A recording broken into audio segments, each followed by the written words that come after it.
Good tanghali po. Yan. Ano boss? Kung po yung tumawag, ayos. Taga-gapan na, no? Opo. Ayan, daddy. Tumawag yan. Ano, building rod. Binalahan ng welding rod. Welding rod ang pinala. Ang klase yan. Bakit ba nila yung ginaw? Kaya ito garantik siya yung welding rod eh. Totoo? Rado. Opo, bara. Alam butas. Sana magawa ito. Pero alam bala yan. Paano Saka kami? ito, papaperang kami siguro.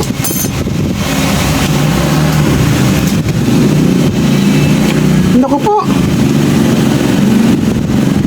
Mukhang balita ito, bossing. Ito. Ano yan? Mula dyan. Sana ito butas. Baka lupa lang. Ano? Sana matanggal. Puro lupa. Yung ano? Alin? Ano yan? 1 inch ang barado. Sigurado mga welding rod dyan. Sabi ko eh. Anong balita ito? Bad news. Anong bad news? Mamaya good news na yan, boss. Hindi, walang ganun. Bad news sila. Bad news talaga. Mas kung tinggalang ring bumare. Kaya Kaya solusyonan. natin sagutin ang oo sabi mo yung welding rod eh. Yun ang nabanggit ko sa akin. Kasi kung welding rod paano Nung siya natanong, tatanggal? nung natanong yung ano, may nagtag nakita na yung mga bata. Mamaya na.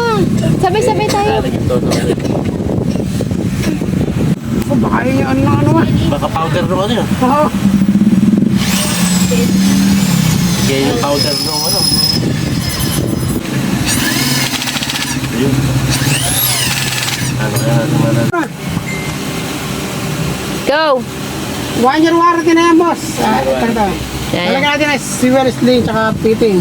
Okay. Ay, kunin mo, kunin mo. Ang display. Pang museum na lang. Oo. Pagka pinaayos, magastos. Konting dagdag na lang, bago pa. Ayan, nagdesisyon na po ang aming... May ngiti. Sa galaw ng bata. Pero totoo lang eh. Hindi. Eh, tingin tayo na. Lagyan mo. Kasama sa akin.